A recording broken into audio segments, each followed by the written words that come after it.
మనకి కళలు వస్తుంటాయి కదా.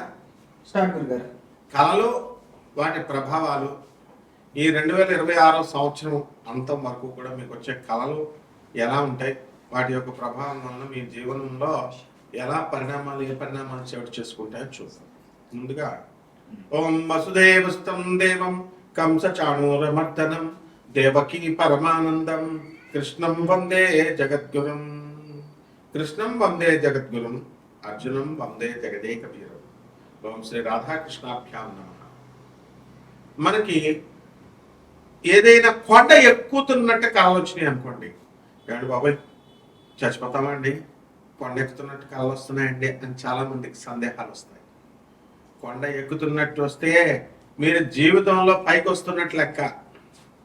ఏమంటే నీళ్ళు వచ్చినాయండి కళ్ళలోకి, ఏమంటే నీళ్ళు వస్తే అందులో తెల్లగా నీళ్లు ఉన్నాయనుకోండి, బురద నీళ్ళు కాకుండా మీ యొక్క సమస్యలన్నీ కూడా పరిష్కారం అయిపోతున్నాయి అని అర్థం. అలాగే బురద నీళ్లుంటే కష్టాల్లో కూరుకుపోతున్నారు అని వస్తాయి. చాలా మందికి చూడండి, దేవలోకంలోనో ఏదో ఒక లోకంలో ఉన్నటువంటి మహాకాళి గుడి, కనకదుర్గాదేవి గుడి ఇది కళ్ళలోకి వస్తున్నాయండి అని చెప్పి చాలా మంది శిష్యులు నాకు చెప్తూ ఉండేవారు. అది ఎలా ఉంటాయంటే నీళ్లల్లో, నదుల నీళ్లల్లో, ఆ గుడి ఎక్కడో ఉంది, కొన్ని 100 ఎకరాల్లో ఉన్నట్టుగా పెద్ద ప్రాంతం, నది నీళ్లు వచ్చేస్తే ఆ నది పైన తేలుతూ ఆ నది దాటుతూ ఉంటే అక్కడ కాళికాదేవి, ఆ పక్కనే దుర్గాదేవి బొమ్మలు గుడి లోపల. అద్భుతం అసలు. అలాంటి ఈ కళ దేవతలు కళ్ళకు వచ్చారనుకోండి, నీళ్లు మీ కష్టాలు త్వరలో పోతున్నాయి అని. అలాగే రైలు ప్రయాణము, విమాన ప్రయాణము, బస్సు ప్రయాణం వచ్చిందనుకోండి, మనకి ఇంకా టపీ మన యమధర్మరాజు దగ్గరికి ప్రయాణం చేస్తున్నట్టు ఫలితం అన్నమాట.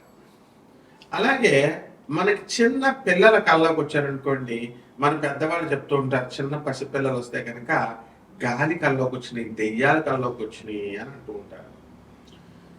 అలాగే చక్కగా మనకి ఎప్పుడూ కూడా పర్వతాలు, దేవతలు వీళ్ళందరూ వస్తున్నారంటే ఏంటంటే మనకి కేతు గ్రహము మన జన్మ లగ్నములో కానీ జన్మ రాశిలో కానీ వచ్చినప్పుడు దాని యొక్క ధర్మం వలన మనకి అలా వస్తుంది అని అర్థం. అలాగే కొంతమందికి శ్మశానాల కల్లోకి వస్తుంటాయి. ఆ శ్మశానాల కల్లోకి వస్తూ ఉంటే మనకి ఏమవుతూ ఉందంటే, మనకి గాలి ధూళి అని అనుకుంటాం. అది చెడ్డో తెలీదు, శ్మశానం కల్లోకి వస్తే మంచి తెలియదు, భయం వేస్తుంది ఒక పక్క నుంచి. అంటే శివుడు శవం కల్లోకి వస్తుంది, శివుడు అనమాట. మరుభూమి కైలాసం కల్లోకి వచ్చినంత గొప్పది అనమాట. అటువంటి అప్పుడు మనం ఏం చేయాలండి అంటే, నిద్ర లేచి టెపిమని మంచి కళలు వస్తున్నప్పుడు మనం సాధన చేయాలి, జపాలు చేయాలి. లేచి చక్కగా జపాలు చేసినప్పుడు మనకి బ్రహ్మాండంగా ఉంటుంది. ఇక రక్తం కల్లోకి వస్తుంది, మాంస పదార్థాల కల్లోకి వస్తాయి. రక్తం కల్లోకి వస్తే కుజగ్రహము అనుకూలత లేదు అని అర్థం. ఇంకా ఏదన్నా ఎవరన్నా మటర్ చేసేసినట్టు కానీ, లేకపోతే చేపల్ని కోళ్ళని కోసేసినట్టు కానీ, మేకల్ని వీటిల్ని ఇవన్నీ కూడా మన కల్లోకి వస్తే కనుక త్వరలో మనకి యాక్సిడెంట్లు జరగబోతున్నాయి, లేకపోతే కొన్ని అబ్బల బాధలు జరగబోతున్నాయి అని అర్థం అన్నమాట. అదేవిధంగా మనకి ఇంకా కళ్ళలోకి ఏమొస్తాయి, వ్యాపారం చేస్తున్నట్టు, షాపుల్లో కూర్చున్నట్టు, ఇలా మనకి అది ఉంటే యావరేజ్గా వీళ్ళు బిజినెస్ చేస్తున్నారు అని కళ్ళలోకి మనకి వచ్చినట్టు. అలాగే స్త్రీలతో రమిస్తున్నట్టు కళ్ళలోకి వస్తాయి. ఆ రమించడం అనేటటువంటి కళ చాలా మంచి కళ అన్నమాట. కాబట్టి మనకి ధన లాభము, అలాగే అశుద్ధము, మనం ఎక్స్క్రిషన్, మనము అశుద్ధ పదార్థాలు, ఆవు పేడ, మనిషి పేడ, ఇలాంటివన్నీ కూడా కళ్ళలోకి వస్తే మనిషి అశుద్ధము, ఇవన్నీ కూడా ఏమవుతాయంటే అండి, మనకి త్వరలో ధనవంతులు కాబోతున్నాము. అలాగే చేపల కళ్ళలోకి వచ్చినాయి అనుకోండి, చేపల కళ్ళలోకి వస్తే ఆ చేపల త్వరలో మనకి కష్టాలు ఈదుతున్నాము అని అర్థం.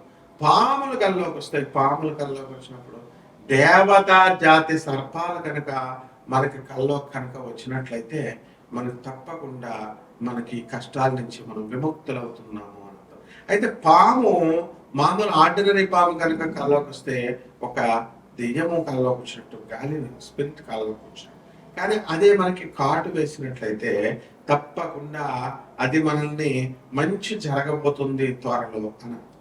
ఈ విధంగా ద్వాదశ రాశుల వారికి అందరికీ కూడా 12 రాశుల వారికి ఈ నవంబర్ నెల 2025 సంవత్సరం నుంచి డిసెంబర్ 31 2026 సంవత్సరం వరకు జరిగేటటువంటి పరిణామాలు ఏ విధంగా ఉంటాయి, కలర్ రూపంలో మీకు జాతకం ఎలా ఉండబోతుంది, ఇవన్నీ కూడా మనం చెప్పడం జరుగుతుంది. మన మొబైల్ నెంబర్ మన ఆస్ట్రాలజర్ కాబట్టి మన యొక్క ఫోన్ నెంబర్ కొట్టగానే మనం మన పేరు కొట్టగానే గూగుల్లో వేరే వాళ్ళు దొంగ జ్యోతిష సెంటర్లు పెట్టుకుంటున్నారు, దొంగ విధవాళ్ళు కొంతమంది వాళ్ళ ఫోన్ నెంబర్లు పెట్టుకుంటున్నారు. ఈ విధంగా ఉన్నారు కాబట్టి ఎట్టి పరిస్థితుల్లో కానీ మీరు మన అమెరికా నెంబర్కి మీరు కాల్ చేయండి. మన కార్పొరేట్ ఆఫీస్, యుఎస్ ఆఫీస్, మన గురుదేవులైనటువంటి ప్రభాత్ రంజన్ సర్కార్ గారు బాబా క్వార్టర్స్ అది. తర్వాత ఆల్ ఇండియాలో మొత్తం 300 బ్రాంచీలు, 600 సెంటర్లలో 200 దేశాల పైగా ఉన్నటువంటి ఆనంద్ మార్గ ఆశ్రమం బాబా క్వార్టర్స్ అది. దాని గురుదేవుల యొక్క అనుగ్రహము మనకి ఉంది కాబట్టి మీ అందరికీ అది రావాలని చెప్పి నాసా రిపోర్ట్స్ ఆధారంగా చేసుకొని, అలాగే మనము ఈ యొక్క టైమ్ లైన్ ఫ్యాక్చర్ అండ్ జీపీఎస్ సిస్టమ్తో ట్రాకింగ్ చేస్తూ మనము ఈ యొక్క జాతకాలు జీపీఎస్ సిస్టమ్తో జాతకాలు చెప్పడం జరిగింది. అండ్ డిఆర్డిఆర్లో ఉన్నటువంటి జీపీఎస్ సిస్టమ్ అది వర్క్ చేస్తున్నటువంటి వాళ్ళందరూ కూడా ప్రమోషన్స్ కోసం నాతో సేమ్ మా యూనిట్లో ఉన్న వాళ్ళు ఎలా మీరు ట్రాక్ చేస్తారు, ఎలా ఏ విధంగా అంటే ఐలి లేగలనమాట. దాని నుంచి నాసా రిపోర్ట్స్ నుంచి వాళ్ళు ఇచ్చేటటువంటి రిపోర్ట్స్ని బట్టి ఆధారంగా వెలాసిటీ ఆఫ్ ద ప్లానెట్స్ ఇలాంటివన్నీ కొన్ని టెక్నికల్ ఫ్యాక్టర్స్, యాంగులర్ మొమెంటమ్ ఇలాంటివన్నీ, లీనియర్ మొమెంటమ్ ఇలాంటివన్నీ కూడా మనం తీసుకొని మనం చెప్పడం జరుగుతుంది. మోడర్న్ సైన్స్ని, ఏన్షియంట్ ఆస్ట్రాలజీని, పూర్వీకులు ఇచ్చినటువంటి జ్యోతిష శాస్త్రాన్ని మిళితం చేసి చెప్పాల్సి వస్తుంది. అద్భుతమైనటువంటి జ్యోతిష విశ్లేషణని మేము నాన్ కమర్షియల్ ఆస్పెక్ట్తో ఈ జాతకాలు అనేటటువంటి చెప్పడం జరుగుతోంది. కాబట్టి మీరు డబ్బులు ఎంతండి ఇలాంటి కంగారు పడాల్సిన పని లేదు. అనాథ పిల్లలకి సేవ చేసుకోవాలా, సాధువులకి సేవ చేసుకోవాలా, రెమెడీస్ కోసం లక్షల రూపాయలు మీరు చేయాల్సినటువంటి అవసరం లేదు. మేమంతా కూడా మరి వివిధ ఆనంద్ మార్గ ఆశ్రమంలో ఉన్నటువంటి అనాథ పిల్లలకి, సాధువులకి 10,000 మంది సాధువులు ఉన్నారు, ఒకళ్ళిద్దరికి కాదు చేశాను. బట్ అలాంటి ఆశ్రమాలు మనకు చాలా ఉన్నాయి. కాబట్టి ఎంతసేపు కూడా మీరు కూడా ఇండైరెక్ట్గా చేయండి, డైరెక్ట్గా చేయండి.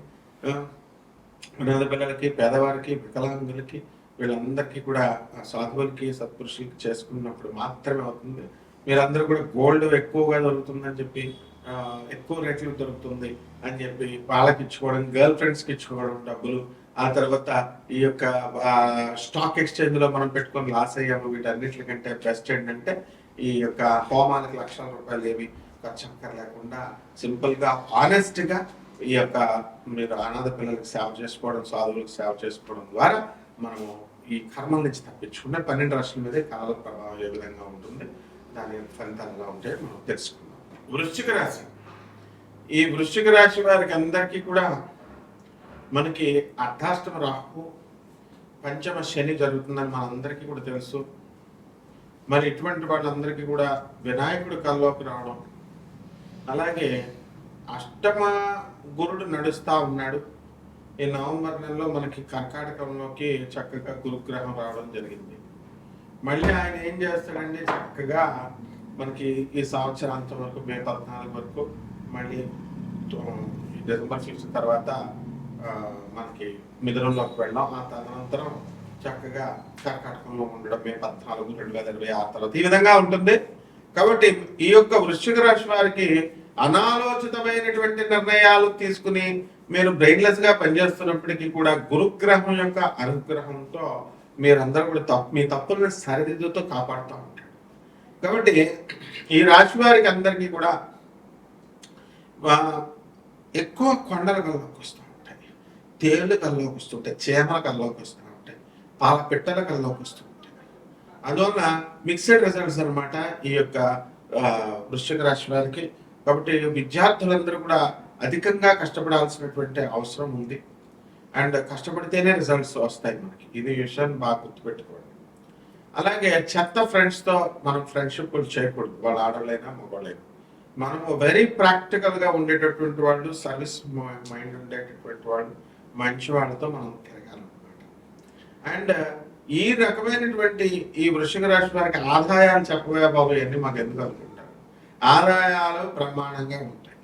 వెజిటబుల్ మార్కెట్ రైతులు వెజిటబుల్ మార్కెట్ వాళ్ళకి అమ్మేయడము, వాళ్ళు కమిషన్ ఏజెంట్స్ బాగా డెవలప్ అవ్వడము అనేటటువంటి జరుగుతుంది.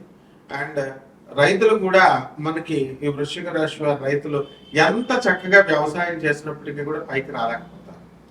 ఇక వీళ్ళ అప్పులు చేసిన అప్పులన్నీ కూడా తీర్చలేకపోతా ఉంటారు.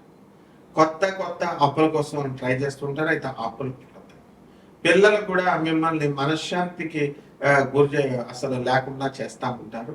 మీకు కోల్డ్ స్టోరేజ్ వ్యాపారాలు, ఇంటీరియర్ డెకరేషన్లు, బిల్డింగ్లు, ఫ్యాన్సీ స్టోర్స్, స్వీట్ షాప్స్ ఇటువంటి బిజినెస్లన్నీ కూడా మీరు పెట్టుకోవచ్చు. మీడియా రంగంలో ఉన్నటువంటి వాళ్ళు బ్రహ్మాండంగా పైకి వస్తారు.